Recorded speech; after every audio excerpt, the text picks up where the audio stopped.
Welcome, everybody, to our annual State of the Economy address. My name is Andrew Hone, and I am the president and CEO of the Portland Business Alliance, which is Greater Portland's Chamber of Commerce. And again, thank you so much for joining us today for our February forum focused on our region's economy. Everyone here at the Alliance hopes you are staying warm, or as warm as you can be, as we continue to navigate through whatever the crisis of the day is. We encourage everyone to please continue the important work of physical distancing.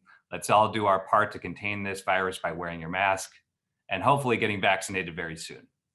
During COVID-19 closures, our teams continue to work diligently in being a resource to our community. Our website is updated frequently, and follow us on social media for updates. And look, there it is, just magically appearing, to find us on Twitter and Instagram and elsewhere. A recording of this presentation and links for resources mentioned will, of course, be available on our website later today. None of these events, and especially the special report we are featuring today, could happen without the support of our members. We have some incredible sponsors that I would like to first acknowledge today. Thank you to our incredible presenting sponsor, Bank of America. Thank you to our series sponsor, the Portland Tribune. And thank you to our event sponsor, Echo Northwest, and the Oregonian Media Group. Joining us today from the Tribune is Mark Garber. I'm so happy that Mark's here today with us. It should be noted that today's edition of the Trib is an outstanding one with a great featured cover story. I encourage all of you to go out and pick up the physical copy of it, save it, subscribe online, and support your local media. With that, Mark, thank you so much for your support and for being here today. Thank you, Andrew. Appreciate the opportunity today and looking forward to the discussion. Hope everyone is dug out of the snow and the ice. And for those of you who are still struggling without power, you have my sympathies. That's not a fun thing to do. But fortunately, we're able to do these forums via remote means. And personally, I look forward every year to this particular forum because it really does give us a pulse and a feeling for the state of the economy in the Portland metro area. I have been watching this process for more than a decade, and I think that Oregonians too often sort of hang their hat on quality of life, and the value of jobs is actually a big component of the quality of life. So looking forward to hearing how we're doing regionally and what additional steps we need to take going forward. So I'll send it back to you, Andrew.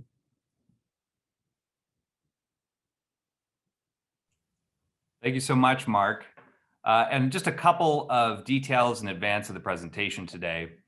We know all of you will have questions, so please share those questions by using the Q&A tool at the bottom of your Zoom window. So those questions in particular those are the ones we'll be reviewing today. Make sure to include your name, your organization, and the location of your business when you're submitting those questions, just so we know who you are, where you're coming from, and we can give your business a big shout out. And also, I would highly encourage everybody to stick around to the end. We have a very special surprise presentation at the last fleeting minutes of this Zoom gathering, so I would really encourage you to stick around for that moment. And now I would like to welcome Karen Vineyard, who's the Market Executive of Global Commercial Banking with Bank of America, and the presenting sponsor of the State of the Economy report. And also notably, Karen is the chair of our partner business advocacy organization on the state level, Oregon Business and Industry. And we're just so pleased to have the connection between OBI, the PBA, and of course you, Karen, for being here. And regrets that Art Avitia, who's our executive committee member on our board, couldn't be here today, but like many of us is without power. But we're absolutely thrilled to have you, Karen, and welcome. Thank you, Andrew, and good morning, everyone. Bank of America is delighted to once again sponsor this important report that provides a great understanding of where our economy is today and what the path forward is for our region.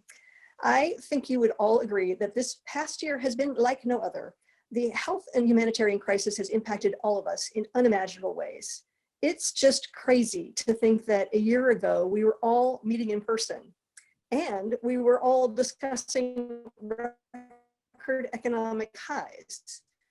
So who could have imagined that days later, the COVID-19 pandemic would practically shut down the global economy.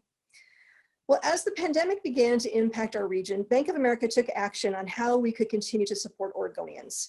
In the greater Portland area, we invested over $2.5 million to support the immediate needs of individuals and families, as well as workforce, all with the hope of helping our community more quickly be on the road to recovery. Well, this year's State of the Economy report is well-timed, as I know all of us are eager to get an update on where we are today and what the future holds. And it's my pleasure to introduce John Tapagna, President of Eco Northwest, to share the 2021 State of the Economy report with a focus on the impact of the pandemic and pathways to an inclusive recovery. John, I'll turn it over to you. Right. Thank you, Karen. So here we are. We couldn't have imagined two different reports back to back. A year ago, we were in a big ballroom talking about the longest economic expansion in US history, and now here we are a year later, having lived through a pandemic, civil unrest, wildfires, and most recently power outages, especially for folks down in Lake Oswego and West Lynn. So big change in circumstances. Let's go ahead and dive into this report and see what has happened. So just some takeaways at the outset here. First and foremost, history is repeating itself. Metro Portland is following public health guidance more closely than most other metros. Infection and death rates are relatively low. This is good news, and more about that in the body of the report. Closer adherence to public health recommendations has weakened activity in the leisure and hospitality sector relative to other metros. So as we all sort of collectively have been focused more on this public health fight, we have been staying out of restaurants and hotels more than other places have, and that has impacted economic activity. That said, regional unemployment rates are below the US average, which is better performance than in the two most recent recessions. That said, Portland's unemployment rates are higher than in those peer regions that PBA has traditionally benchmarked against.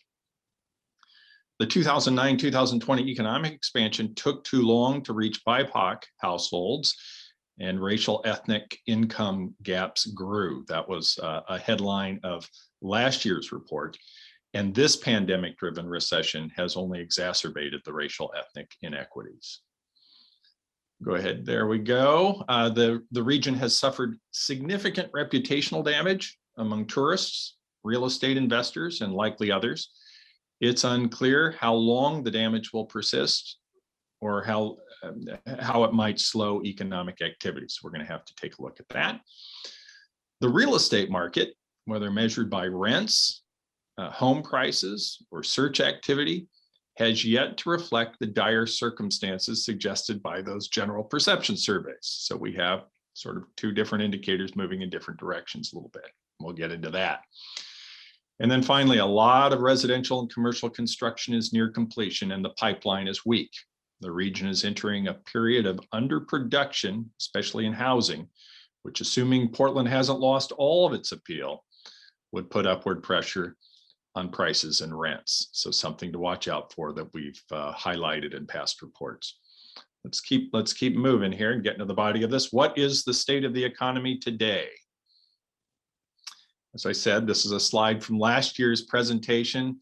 These are the economic expansions going back as far as they are measured in months. We were at the tail end. We didn't know how close we were to the end of the longest economic expansion in US history. We compared it to the 22-inning baseball game between the Montreal Expos and Los Angeles Dodgers. The game just went on and on. We didn't know when it was going to end, but it turned out we were in the 22nd inning, and it ended abruptly after the meeting last year. Let's go ahead and keep moving here. Unprecedented, without previous instance, never before known or experienced. unexampled or unparalleled. We need a thesaurus because it is a word that's just been used over and over again, and even as recently as this weekend with some of the power outages that we've suffered.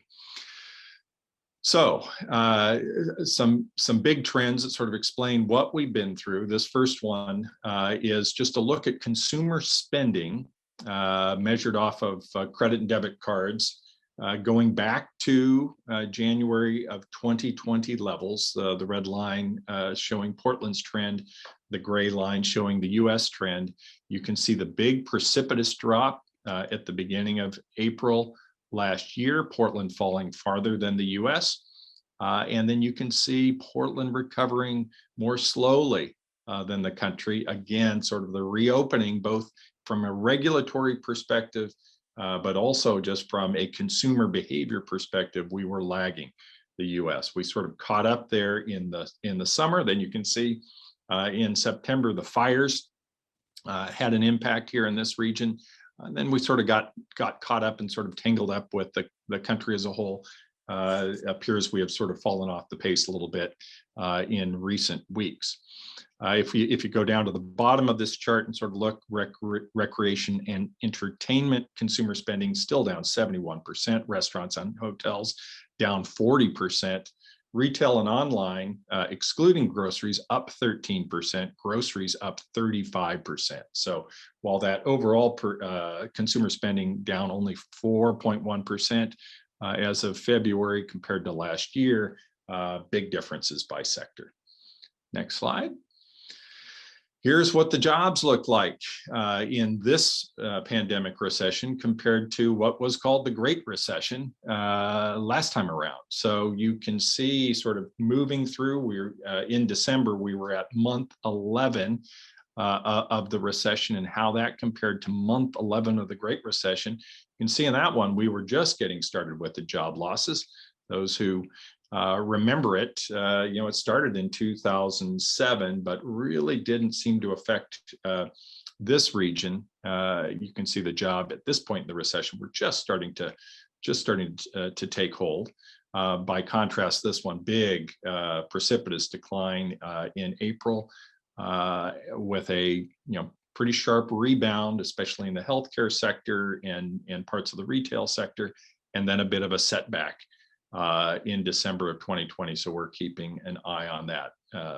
Up to this point, 40% of the jobs that we had lost at the beginning of the pandemic had been recovered by December. So let's go in terms of industries where they've been lost. What we're looking at here is these light colored bars are showing how bad it was when things were at their peak. And the darker shading is showing you where they stand now. If we go to the bottom of this chart, you can see, 60% declines at the peak and in accommodation, the hotels, et cetera, and only a partial small recovery there. Food services and drinking places, the next one there, still at a 42% decline through December 2020. Next one up, transportation, manufacturing, leading the way there, precision cast parts with big layoffs that were tied to the airline supply chain and their relationships with Boeing and others that have taken a big hit during the pandemic and reduction in travel.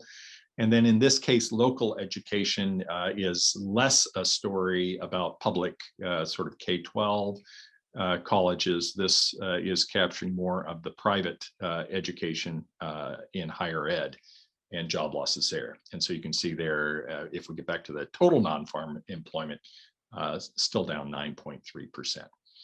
Next slide.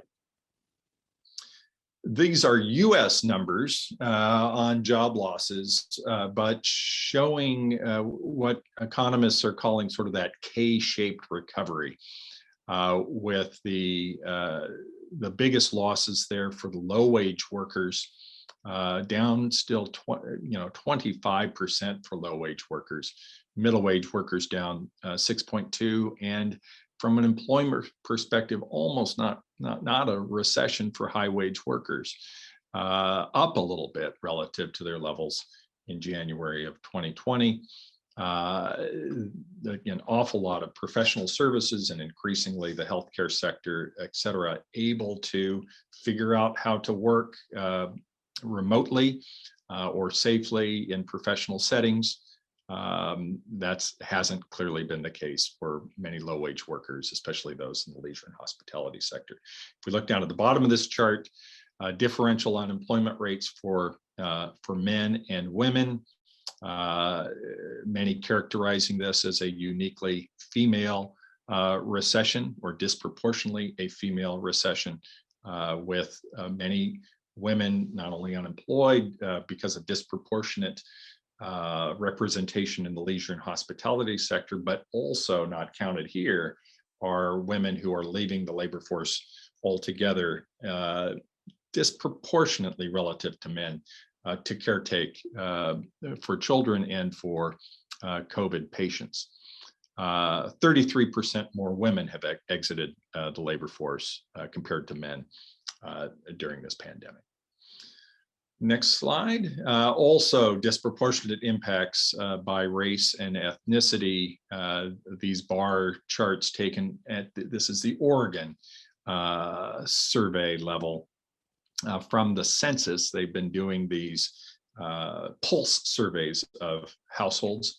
And this question was, is it very difficult for you to pay your usual household expenses during this pandemic? This was taken in December of 2020.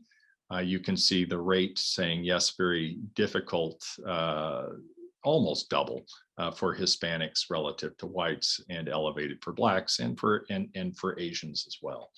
And then if we look down, the disproportionate representation on the unemployment rolls for those with only a high school degree. They represent 35% of workers who are employed statewide in Oregon, but they represent 54% of those who are on continuing claims unemployment insurance. For Black Oregonians, 1.9% of those employed, but 3.5%, 85% higher for those who are on continuing claims in Oregon. So big disproportionate impacts by gender, by race, ethnicity, by levels of educational attainment. So now just some comparisons to peer regions. Let's go ahead and step through that one. First one on the unemployment rate, as I said at the outset, our rate lower than the US. What you're seeing here are the November 2020 rates. The numbers across the bottom are the peak rates, circa sort of April and May. You see Portland below that overall US average, sort of tied there with Austin, but higher than Seattle, Indianapolis, Nashville, and Salt Lake City. And I would take those three communities, Indianapolis, Nashville, and Salt Lake City, and say that some of what's driving that lower unemployment rate is just much more activity in the restaurant and bar sector, much more willingness of government to allow those businesses to remain open, but also much more willingness of customers to fill them than you're seeing in the Portland metropolitan area. Next slide. That extra activity in those other communities has consequences. Portland has half the COVID cases, COVID infection rates per 100,000 compared to the US. Here's nice work from Opportunity Insights, a Harvard-based think tank that allows you to sort of update these on real-time basis. You can see Portland down there with Seattle, sort of similar behavior, and then Austin quite a ways up there, and then the US. And then if we go to this next slide, you're going to see, well above the US, Salt Lake City and Nashville and Indianapolis. Portland well below. So let's take a look at what that all means and how that is affected. This is open table reservations year over year for our peers, some older peers, some newer peers. We've thrown in Denver and Minneapolis here, but you can really see in this chart just how different the behavior is. Portland open table reservations in that red line were, hovering around 70 to 80% below their pre-pandemic levels during the late summer and into the fall. Then we had sort of the regulatory closure of that, and an awful lot of bad weather at the same time that pulled that down to 90% below. And compare that to some of those other regions where Austin and Indianapolis are still only down a third on open table reservations in January. Head to the next slide. Basically, what this is showing is the relationship between the change in open table reservations we're looking at October, November, December, and January of 2021. We're looking at the change in open table reservations on the bottom, and then the case rate for COVID sort of going up that scale. And what that upward tilt is showing, this is for the top 50 metros in the United States, is what that correlation there is telling you is that the bigger or the smaller is the year-over-year change in open table reservations, the smaller the reduction in those reservations, the higher is your case rate for COVID. So the more people are out mixing and mingling in restaurants, and again, I'm not saying that all of this is captured by restaurant activity, but certainly restaurant activity is going to be a proxy for a lot of other sort of public sentiments about how seriously they're taking this pandemic. And so you can see, that upward slope, less reduction in open table reservations, more COVID infections.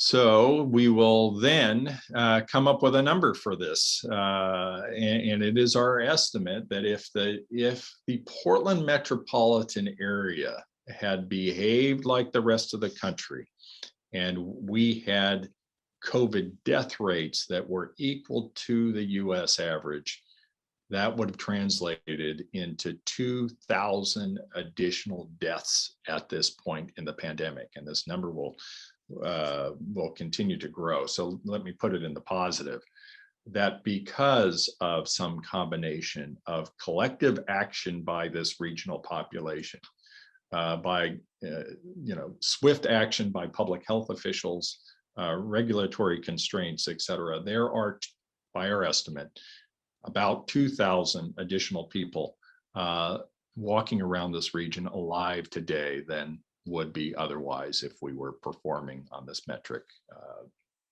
like the US norm. So that, for all the hard work that we have done, is certainly one of the benefits. Let's keep going now on Portland's reputation, and we hinted at that in the opening. Let's step through a number of these. You can we've had quite a ride over the course of the last decade. 2014, we had Portlandia and all that focus. We were becoming a celebrity city, lots of great restaurant reviews, et cetera. 2019, last year's report showed that we had some of the fastest median household income growth rates in the country. Went from 26th to 13th.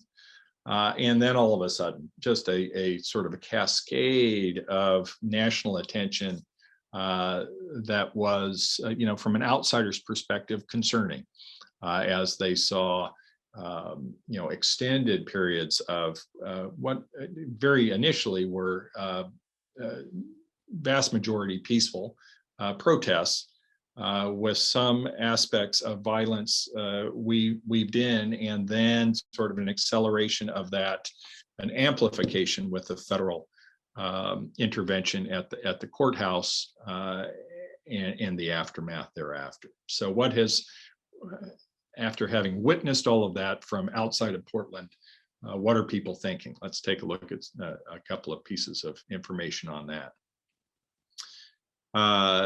Travel Portland has put out a survey of visitors nationally. There is a sort of disproportionate focus on West Coast tourists.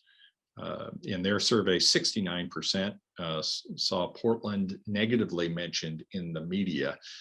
37% consider Portland as an unappealing destination, relative to 32% who consider it an appealing destination. And that 37%, the 32% is down from 54% who considered Portland an appealing place to visit back in January of 2020. So clearly all of this activity in the press has not been helpful, especially for those who are not from here and are just looking at it in the popular press. Clearly, that has also translated into activity here. This is PBA's downtown pedestrian counts from the Clean and Safe program. You can see just a big precipitous decline in the average number of pedestrians per block coming off of 2019 and 2020. So reputation, and the reputational story is going to continue into this section on housing and real estate. So let's take a look at that. We've had some reports out there on this Urban Land Institute index and emerging trends there. They annually survey real estate investors and bankers and others who are responsible for funding real estate projects and ask them, take a look at the top 80 metropolitan areas in the country and just give us a sense of where you think they stand in terms of being an attractive place to invest in real estate. In 2014, out of those top 80 jurisdictions, we were number 19. By 2017, we'd risen to number 3. 2019, we fell to 21. 2021, we fell all the way to 66. So Claire, you pick up the phone and you talk to financial types in Wall Street or others who have not been here. You say you're from Portland, you get a pretty quick response. What is going on there? So there's going to be some work to do there to describe what the conditions are on the ground, and obviously, and more importantly, to improve the conditions on the ground for investment here. Next slide. Some concerning from our perspective, especially given where we have been in the past with housing production. We've got a big fall off in the apartment construction pipeline, down 37% for the 4-county metro area.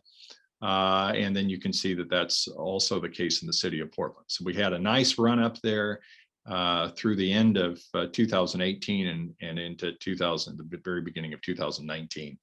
But that construction, those cranes are coming down and the pipeline is not filling up. That's concerning. We'll go to the next slide. Also, if we look at single family housing permits, those are down despite strong demand.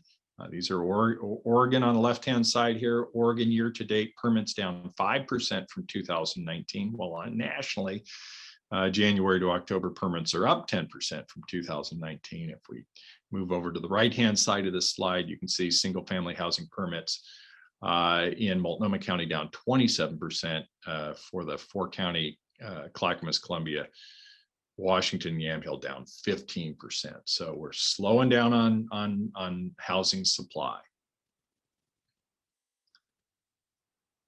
This is a indicator that we've been paying close attention to and have highlighted in these reports in the past, is sort of this supply and demand. So how has the region been doing with respect to building housing units relative to the number of new households that are created? And by our count, you know, the region created 9 units of housing for every 10 households formed since 2010.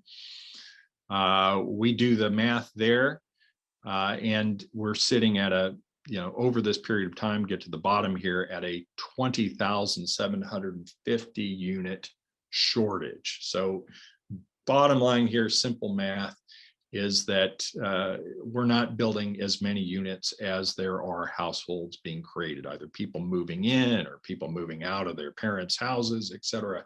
We're not keeping up. And housing markets are complex, and there's a lot of different submarkets, et cetera. But if you are routinely underbuilding relative to the number of households that are being created in your region, you will put upward pressure on rents and prices. And so we will continue to keep an eye on this metric. Next slide. Now, a little bit about what's going on sort of within this region. And, some interesting data that is reinforcing itself a bit. You can see here, if we follow on the gray line, this is Portland Metro 1-bedroom apartment rents. Holding relatively stable, sort of went up a little bit in August, but then coming down a bit below the line there. But sort of sizable differences here between rents in the city of Portland urban core, down almost 5%, while the rest of the region is up a couple of percent. So you've got this story, and it's going to require some continuing unpacking. Certainly, we would expect that if we go off into other regions, we're going to see similar dynamics associated with remote work. Folks now can sort of retreat a little bit farther away from the downtown office and work from their homes, and so that's a phenomenon that we have everywhere. What we're going to want to continue to explore here is whether that extended period of civil unrest in downtown and its aftermath has had sort of a differential effect in Portland relative to some other cities as well. This chart showing changes in rents by submarkets. You can see over here, this is out of CoStar, the same data source, just give you a sense of where the rents are increasing the most or decreasing the most. Over on the left-hand side, Clark County, Clackamas County, Columbia County, Lake Oswego, Vancouver, all leading the way. And we come over to the right-hand side, Northeast Portland, Southeast Portland, Northwest Portland, and downtown Portland, taking the biggest decreases in rents. And again, I don't want to, we sort of cheering or what our position is on rent decreases. Rent decreases are a good thing given where they have been, but these may be rent decreases for the wrong reason. We would like to see rent decreases because we put so much supply out there, not rent decreases because people are fleeing, fleeing the region. So we'll continue to pay attention to that. Next slide. Now, some positive news here. Everybody's trying to get their hands on more of these real-time data to try and understand what's going on with population flows. One place that we like to visit is Redfin, the sort of the online real estate agent. And what they're able to do is take a look at their users, and they can see somebody using their site who's sitting in Portland and looking outside of the region, and they can see where they're looking. Vice versa, if somebody's outside of the region and looking at Portland, and then they can sort of look at this net flow. No surprise, perhaps, that Bend has a nice, huge, big net flow in. It's one of the top 5 Zoom towns nationally. But Portland is looking relatively promising here. And again, this is at the regional level. So we'd love to know more about sort of precisely where these folks are landing. But again, sort of holding up in terms of this net flow of Redfin users. And that it's a self-selected group. These are folks who are comfortable getting on the internet and looking for real estate that way. But again, sort of a positive story here for Portland, certainly relative to Seattle, which is suffering, I think, not to the same extent as San Francisco's New York, but one of these tech headquarters where the prices got very high And some of those workers saw the ability, and the employers allowed them to move to more affordable destinations, and they took them up on that offer. So again, we'll keep an eye on here. This is information that would seem to run counter to the negative sentiment that we're seeing in the Urban Land Institute Index. Next slide. Again, it's a sort of suburb versus inner urban area competition.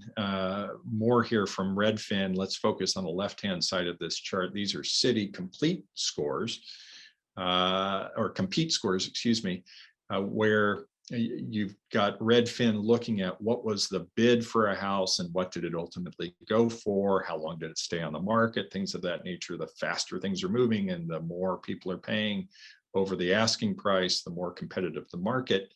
What they're seeing here is that the most competitive markets in the broad metropolitan area, that in this case extends all the way down into Salem, the most competitive markets are Salmon Creek up in Washington, Forest Grove, and Kaiser, then, Corvallis, Albany, et cetera.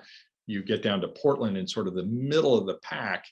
It is not by any stretch a collapsing housing market. It's a competitive housing market. It's just not a really hot one, like you see in some other places in the country, or you see even in these suburbs just out on the outer edges of the region.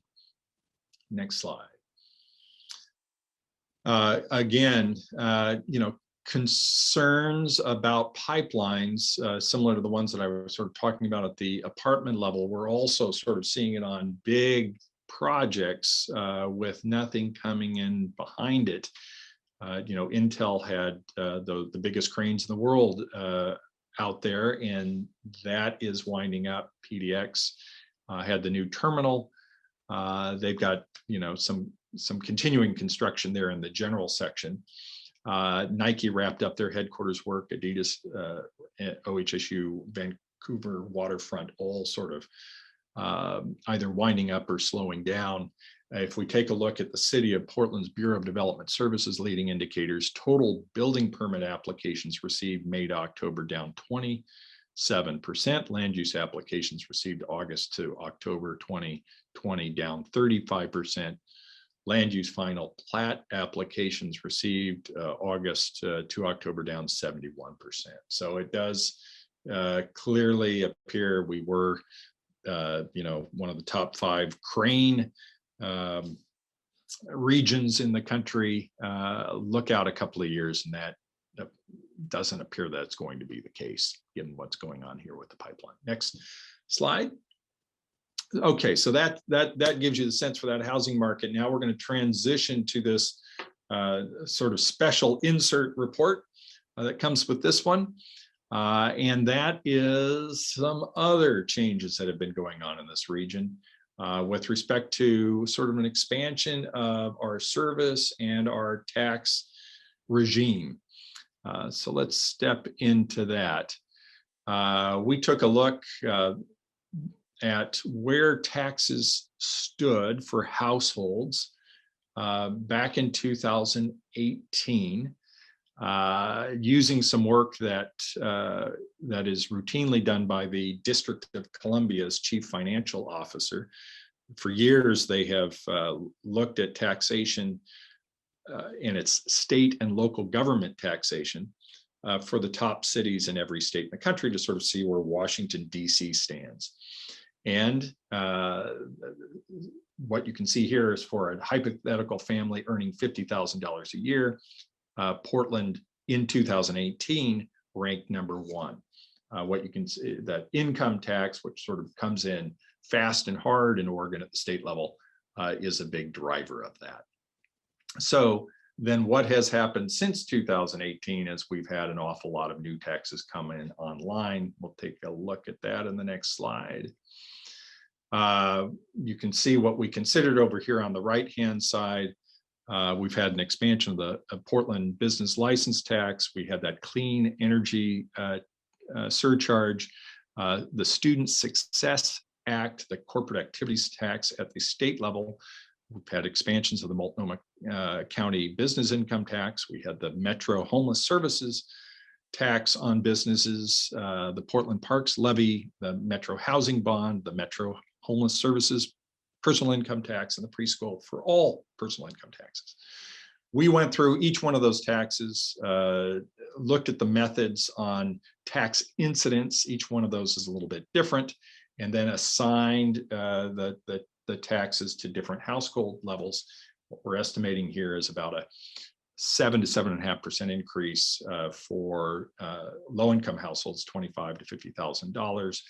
The impact goes down, until you get to about the $150,000 household, and then pops back up to the $300,000 household, largely because of the homeless and preschool for all measures.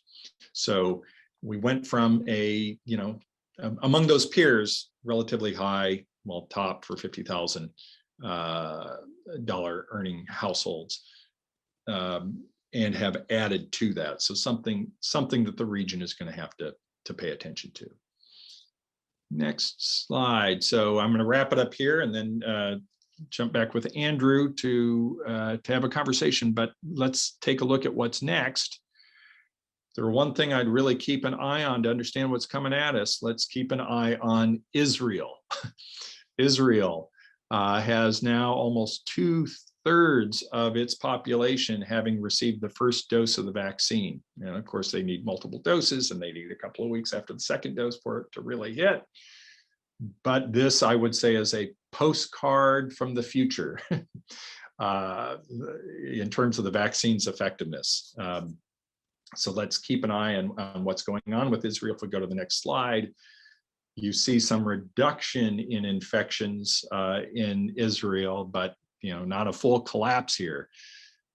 Give us another sort of month and a half, et cetera. One would hope, given their rates of vaccination, that you're going to see those infection rates sort of drop off the map for Israel altogether. If they don't, that'll be a little concerning about vaccine effectiveness, at least at this sort of the population dissemination level. So keep an eye on Israel. In terms of where the economy is headed, credit to Josh Lerner here on 3 opportunities. Their baseline, that the dark blue in the middle, shows us getting back to employment levels of February of 2020 by 2024. We do appear to be on a faster recovery path right now, which would get us back to those levels sometimes next year. One would say probably with that Biden stimulus, and if the vaccine is effective, that lighter blue line might be the best guess going forward. So with that, that's where things stand. And Andrew, happy to take some questions from you and others. Thanks so much, John, for this categorical and impressive presentation.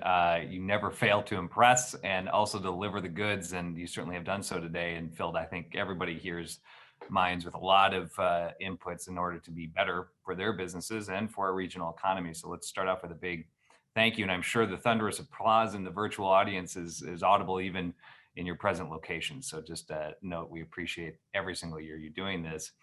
And I want to get really thick into things because we have an active question and answer period here, but I want to make sure to address something really right off the bat. A lot of people do ask, what is the Alliance stance on this? I would encourage everyone to go to portlandalliance.com and just click on the advocacy tab. Notice the first thing you look at will be our agenda for the year ahead. Part and parcel, the alpha and omega of the recovery is really ultimately what John ended on: vaccine distribution, widespread reduction in infection rates. The keys to opening up the economy again are right there. And obviously, how we recover is important to all of us, especially in light of all the racial justice efforts that have been underway since the murder of George Floyd. So I think it's not just will we recover, we will. How we recover is equally as important, and just to never drop the ball and keep our eyes on that as we start to rebuild from the multitude of crises. So I just want to put a pin in that right away. And then I am very fortunate to be able to update your slides live from Jeff Miller at Travel Portland. He indicated to me in the Q&A section, this will segue nicely into the first question. about the question of perception. And both Jeff Miller, who is the leader of Travel Portland, and Bruce Coleman, who's the city manager over at Sherwood, asked a very similar question about the brand.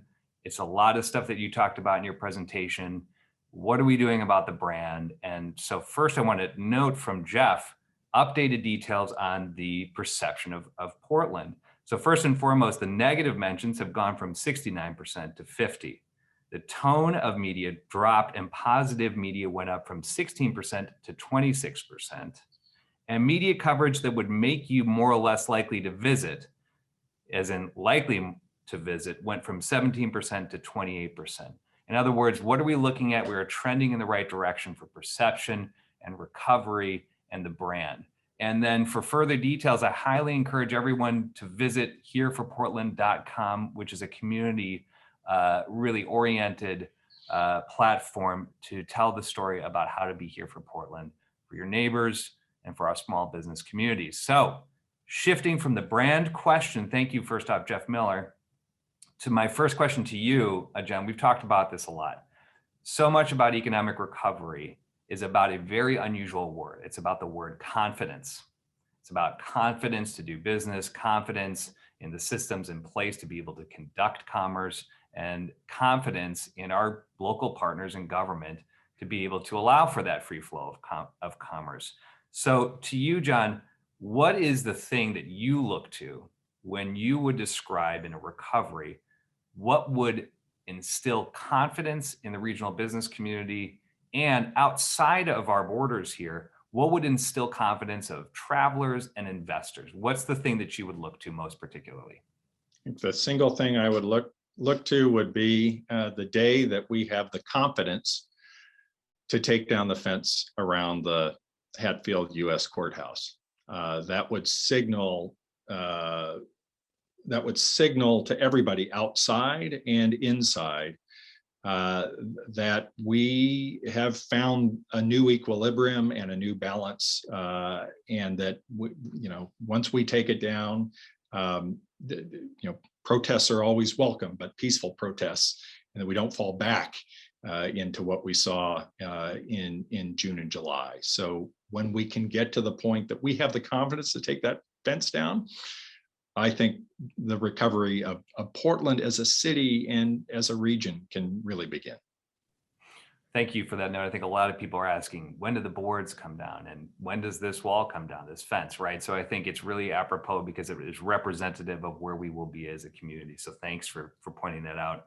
I want to shift into tax incidence work really deeply for a moment. Most of you would be aware that our statewide partners, again mentioned previously, OBI, conducted an analysis of the burden on business, on the impacts to the business community for taxes that have been enacted over the past several years, and how we've moved from a relatively low burden to a very high burden. And now we're asking the question about tax incidences. So what does this mean for me as a family living in the region? What's the impact to my bottom line? So I want to start first and foremost with the tough question: is this a perfect science? How could someone taking a look at your work argue against it? And tell us a little bit about the derivative of the work behind calculating these measures, because we just have to try and poke a little bit of holes in you here right now and make it a little tough at the end of the show. Okay, thanks a bunch, Andrew.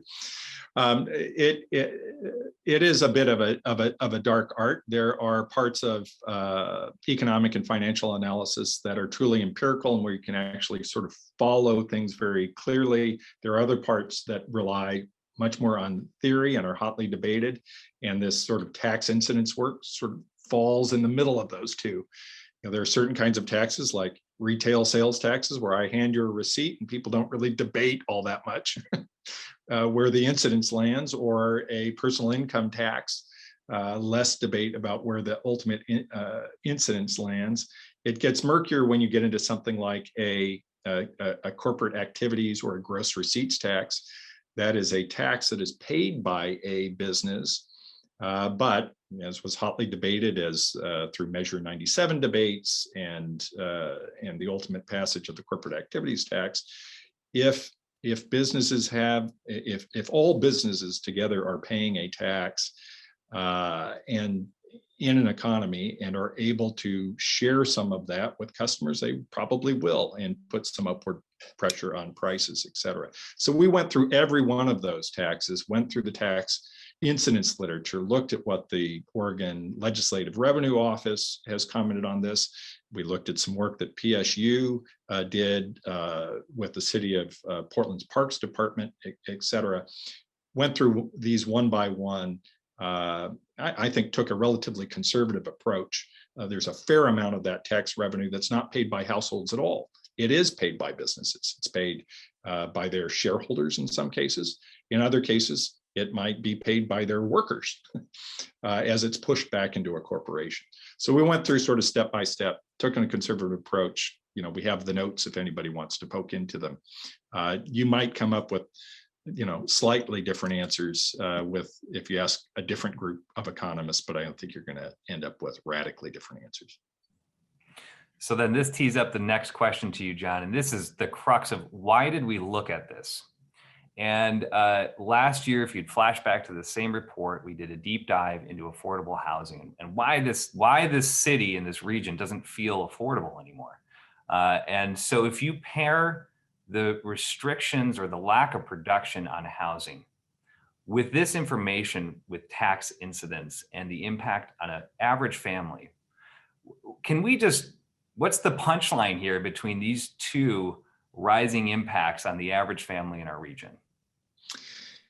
Right. Well, you think throughout the last decade, we were constantly asking the question of ourselves, why do these headline numbers on the economy look so good? But you're not picking it up in DHM's survey of how people are feeling about their day-to-day lives. And so, these headline numbers of job growth, of median household income growth, et cetera, were all looking spectacular, but they just seem constantly misaligned with what we were hearing from survey data. And I think that's what you're picking up is, and the housing prices and the rents are a much bigger part of that story, but the taxes can certainly add to it. Thank you for that. So I want to move now into our audience questions, and we're going to go rapid fire because we're going to make an attempt to answer every single one of these, which has never been accomplished before in the history of doing live virtual forums. So hold on to your seats. First, Senator Wagner, Majority Leader here in Oregon. It's great to have you with us today. We really appreciate that you're attentive to this, that you care about the economy to show up and ask the good questions. And he has a really technical one related to wages over the past year, noting that 60,000 wage earners are seeing an increase of 0.8% in their wages. He's asking you about where are people at 100,000? What are the impacts on wages over the past year that you're seeing at that 100K mark? Can you give some sort of a response to that? Actually, that's one we would love to go dig into a little bit more. I would guess at that level, if I had to guess, relatively stable. I think you had an awful lot of employers out there who really didn't know what was coming at them with respect or how long this pandemic was going to last. So I guess for an individual employer, probably a little bit more wage freezing, but I could be disproved by data. We just didn't take a look at that 100,000 mark. So we'll get back to you, Senator, in further detail, but great question.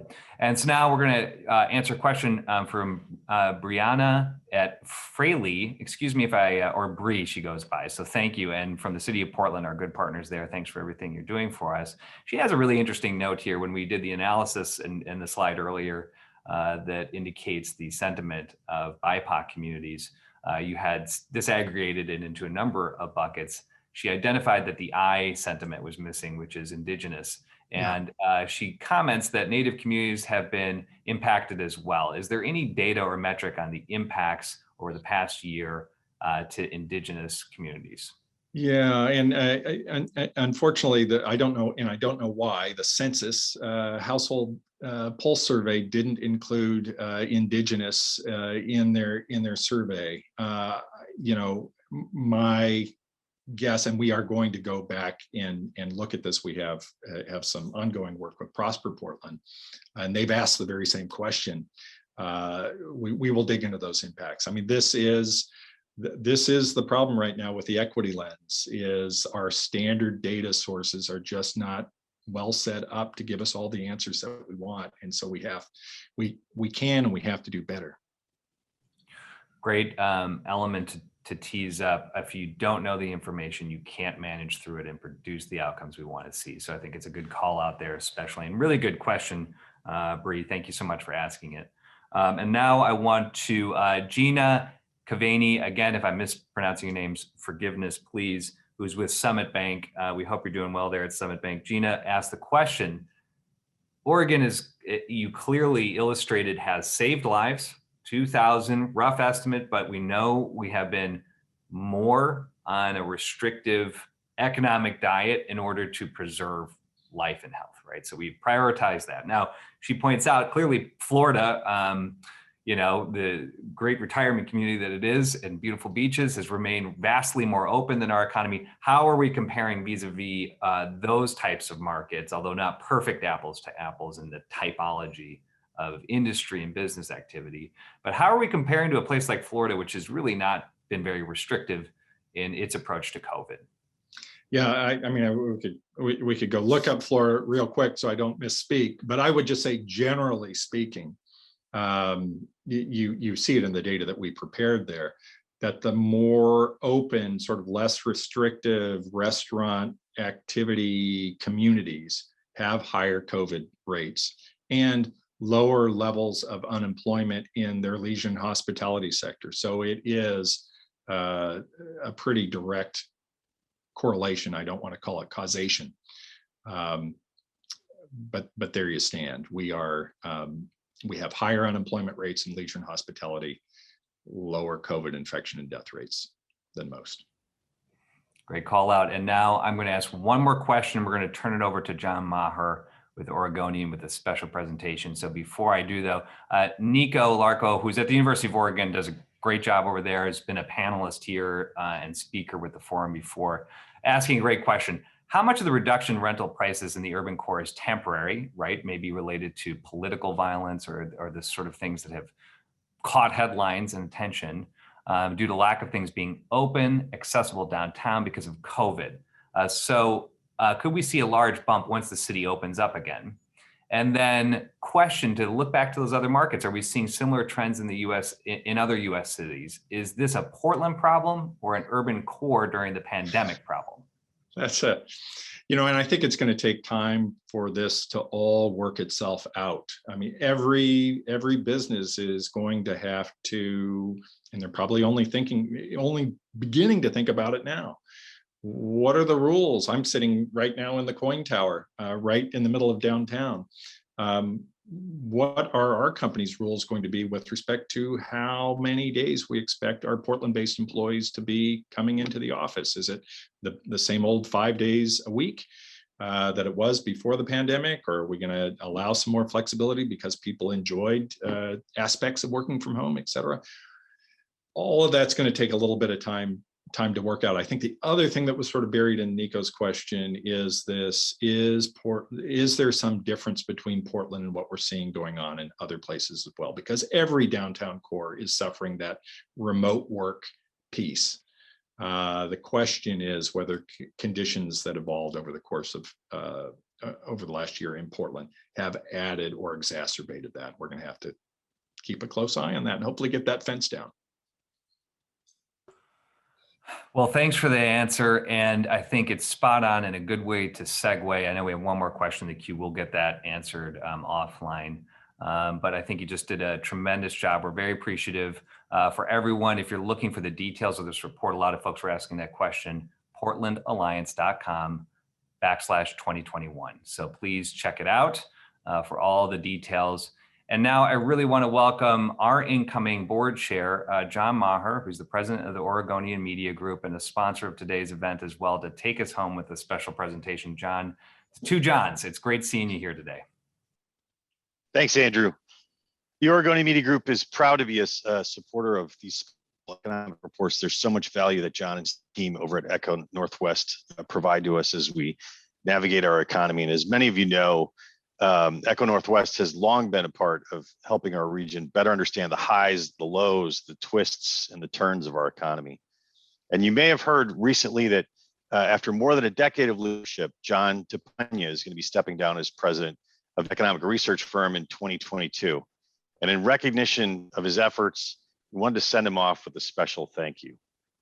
John, we truly appreciate your partnership in understanding factors at play in our economy. And I have to tell you, I arrived here just about a little over 4 years ago, and as a new arrival to Portland, this region, the data and the information, and there's a difference, right? Data is facts and numbers and those kinds of things, and then the information, the way that you wrap that up to tell a story to help folks understand what's really going on and where we're headed has been just foundationally to me. So I want to say personally thank you. And on behalf of the PBA as well, thank you for all the work that you and your team have done. As chair-elect of the board, I have the distinct honor of sharing this award. And it is a lifetime membership. Now, I know you can't run off a lifetime membership to the PBA in recognition of your service to the community. And the award is headed. We've got a bit of a snow delay, a bit of a weather delay, a bit of an ice delay, a bit of a power delay. But thank you. You're truly deserving of this award, John. And I just want to say congratulations. Well, thank you, John. And it did make it through all the snow and power delays, et cetera. So thank you so much. I will say this partnership with PBA that goes back to the Great Recession, started in the Great Recession, is one of our favorite projects. We look forward to it every year. We are sort of rigorous analysts, but at the same time, this is our hometown. And so we don't just sort of look at these numbers from a distance. We're rooting for this community.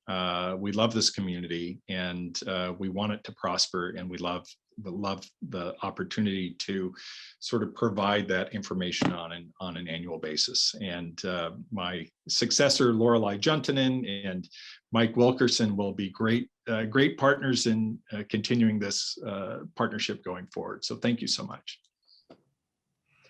Thank you to the two Johns. The last recipient of this award was Commissioner Dan Saltzman. And so I think it's appropriate, and we're grateful again for what you've done for us. And with that, I want to thank, of course, our lead sponsor, both of the report, Bank of America, for your contributions. For all of our other sponsors, thank you so much for your support for our members. And then tee up March 17th, right back here in a virtual setting. The next most important topic on your minds, other than recovery and the economy, which is how to build a business community which is prepared for emergencies. So we will have a fascinating conversation around being a more resilient business, led by our colleagues at Portland State University. Stay tuned, come back here. We're looking forward to it, and have a great day and a great week. Take care, everyone.